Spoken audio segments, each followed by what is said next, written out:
Well, elsewhere in La Liga, how about this for a bit of news?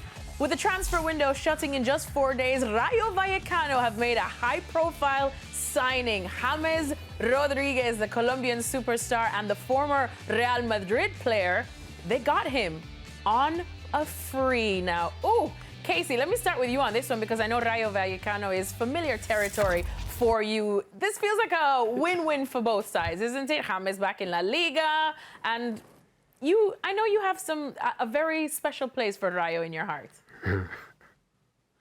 Yeah, and there's no question. I mean, obviously, playing a couple seasons at Rayo and having that cool little hallmark of being the first American to play in La Liga, you know, and doing that with Rayo and the success that we had. I mean, the quarterfinals of UEFA Cup and having some great results in the league. So I think what really Rayo gives James Rodriguez is it gives him an opportunity to go back to the capital. Anybody who's been to Madrid for a short period of time or a long period of time realizes just how cool of a city it is. So it doesn't surprise me at all that James Rodriguez is looking for an opportunity to move his family, you know, back to the Spanish capital. But also he can do it and go to a club that kind of everybody in Madrid has a little bit of a soft spot for. If you're an Atletico fan, if you're a Real Madrid fan, you all kind of look at Rayo's results and you all kind of like, you kind of root for him a little bit. So it's not like James Rodriguez is going to sign for Rayo and then all the Real Madrid fans are going to be angry at him because he's playing for, you know, the local rival. They'll be like, oh, that's cool. He's at Rayo. We'll see him on the streets and we'll say, hey, congratulations on being back in Madrid. And the one thing last season that Rayo really struggled with is kind of their creativity in scoring goals. So if James Rodriguez out of the run of play, but also out of set pieces, because we saw how just lethal he is on his service on set pieces for Colombia, can he be, you know, that player that gives them 8, 10 extra more, you know, goal type situations, contributions, and because of that, will that keep them maybe out of looking over their shoulder for relegation? They've come off to a good start, Rayo, I think 4 points in their first 2 matches. Tough game tomorrow against Barcelona. Again, Adrian Healy and I will be on the call. So, you know, if he can be maybe that X factor for Rayo this season. Love that. Love how Kasey just plugged his call on the game tomorrow, which we will be promoting in just a bit. But Shaka, let me come to you. After Kasey said all those wonderful things about Rayo, I feel bad for asking this next question. But as he pointed out, too, we are just, what, a month or so from what we saw James Rodriguez do at the Copa America. And look, I know, James Rodriguez in a Colombia shirt, nada que ver con un James Rodriguez in a club shirt, any club, because the stats just really are out there. So I mean this with the most respect to Rayo, but after what we saw in the Copa America, and it shows that, look, James at 33, he's still got it. He's still that man. Could he have done better in terms of a move somewhere in Europe? To your point, Alexis, if I were Rayo Vallecano, the first thing I'm doing after signing James Rodriguez is appealing to the league to change my shirt to the official Colombia shirt. Honestly, because James Rodriguez, as you mentioned, Alexis, in a Colombia shirt, is a totally different prospect to the James Rodriguez we've seen in a club shirt. And that's the frustrating thing, that you see exactly how good James Rodriguez can be, whether we're talking about that breakout star in the 2014 World Cup or we're talking about a player 10 years later at the Copa America this summer. He is an incredible talent. He just hasn't been able to find that consistency at club level, that consistency of excellence that you come to expect of James Rodriguez. For a club like Rayo Vallecano, I think this is a good chance to take on a player whose upside is very high, as long as you can build around some of those inconsistencies. And let's be honest, him being an older player now, he's not going to have the legs, he's not going to be able to do the running. So you have to be able to slot players around him to cover at least those slots. Whereas 10 years ago, you may be expecting James to do some of the running for some of the other players around. That dynamic has changed. I think this works. I hope this works because I just genuinely love James Rodriguez and how good a player he continues to show himself to be for Colombia. Absolutely have a lot of time for James Rodriguez, especially in these quick-fire tournaments, Kasey. Would you dare say that he's just a tournament player? And if so, how do Rayo then use him? I don't know if he's still just a tournament player, but I think maybe one of the reasons why he picked Vallecas is because it has one of the smallest pitches in world football, and therefore he doesn't have to run as much. But it's one of those situations where I think he needs to kind of reestablish himself at the club level, and maybe go into a club where there's not a ton of expectation might just be exactly what he needs. Go someplace that has potentially, or specifically overachieved over the last couple seasons, found themselves up at the top of the table in La Liga a couple times, have stayed in the league now 3-4 seasons, and are kind of in that little bit of a situation where they had a core group of players that found the success, and now some have moved on, some have gotten a little bit older, and they need to kind of restructure if they want to continue this run going. Now they brought in an older Colombian in Falcao, and that paid some dividend, and maybe they're hoping that James Rodriguez can do the same and just give them those goal contributions that they seem to be missing throughout the year. Well, easily Atletico Madrid's biggest signing this summer, and for some time, to be honest, because Kasey, Shaka and I spoke about this when it happened and it was confirmed, and we spoke about how big of a miss this would be for Manchester City, and it's hard for them to miss anyone with the squad that they have. But, of course, as I say, you and I cover La Liga quite a bit. What did you make of what Cholo Simeone said about how he's such a versatile player, but probably where he will fit in best in his system? Yeah, Adrian Healy and I called the match yesterday, and it was, kind of a little bit like the Mbappe show. We were kind of hoping for maybe this breakout match, but I agree with Cholo what he was saying that there's going to be a little bit of time there. He got there late, and obviously with all the vacation time as well after the exploits during the summer. But I think what I really loved about watching him in this match, there was one situation that happened kind of later in the second half where he's chasing down a player, forcing a turnover, doing things that you just say, wait a minute, a guy that just was bought for 140 million euros in a match that was, I think they were winning 2-0 at the time, is still just chasing down lost causes, trying to disrupt and not allow the opposition to get back in the game, not just posing around saying, hey, I didn't score, I'm going to pout, I'm only doing these things. I mean, this guy is an ultimate team player. And my only real question mark is going to be, because I know that for Man City in particular, he would kind of drop back and kind of start from a little deeper position. Well, that's a very similar role to how Griezmann has kind of developed over the last couple of years and has had so much success in doing it. They've brought in Sorloth as well, the big Norwegian striker. So it's going to be interesting to see how all those pieces fold in, but Atletico Madrid have a very deep squad there, and I see no reason if he has the type of season we expect him to have, that they're not challenging at the top of the table. Well, Shaka, we constantly talk about Julian Alvarez's versatility, where Pep was able to play him, and now Cholo figuring it out, as he just said, he can play him as a center forward, as he did in this game, but he can also bring him out wide. Kasey mentioned that there is Alex Sorloth there as well. How do you see him fitting into this system, and do you expect Cholo to probably build a new system around Julian Alvarez, given that he is their big money signing?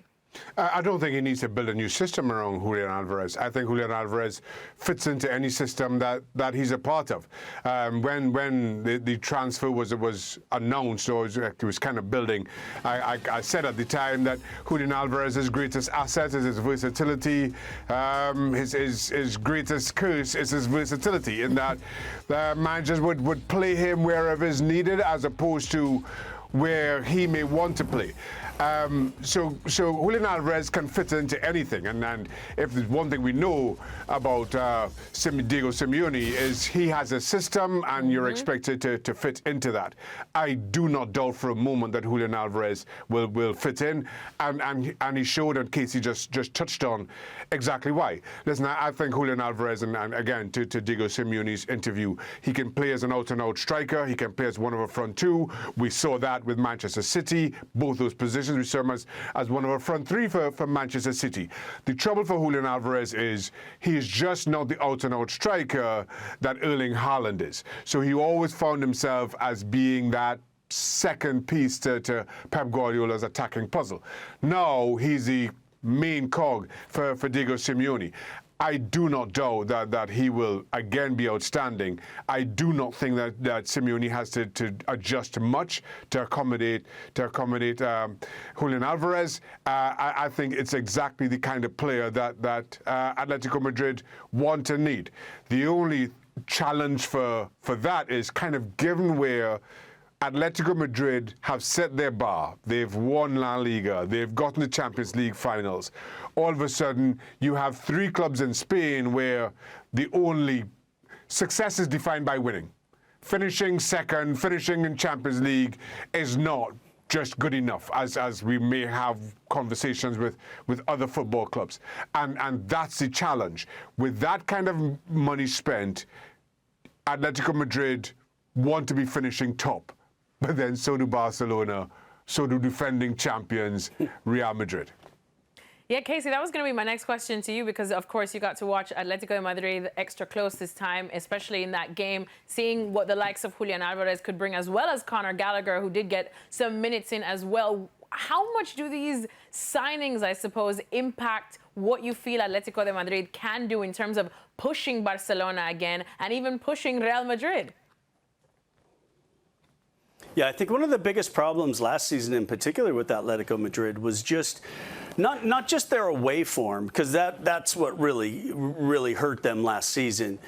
But it was over the last couple of years, since they won the title, I think it was 3 seasons ago now, they've tried to be a little bit more offensive. We were so used to seeing a Diego Simeone side that was going to frustrate opponents, try to find a goal, and win 1-0.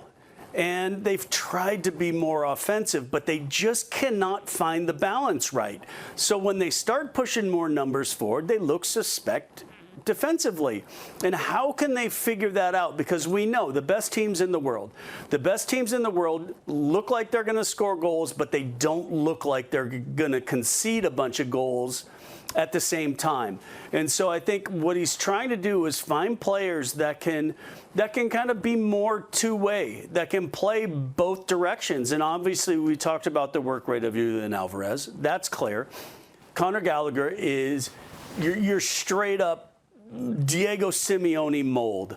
He's going to run. He's going to kick people. He's going to win balls. He's going to give it to that player that can do something special.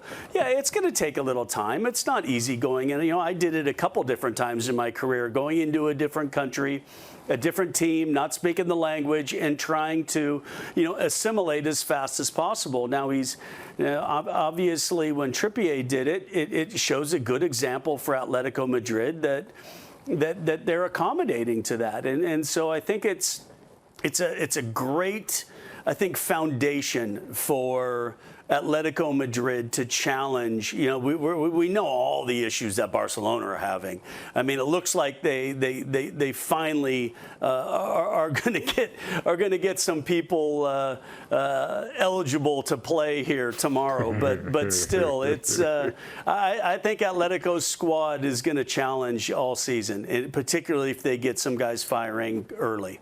All right, well, I don't know if you guys heard that, but I think that's LA Galaxy fans saying that they're tired of us talking about LAFC and Columbus Crew. Hey, they want to maybe talk the final. about them. They want to talk about them and their shiny new signing, because it's Marco Reus, who was absolutely on one in this game against Atlanta United. First of all, providing this assist, Kasey.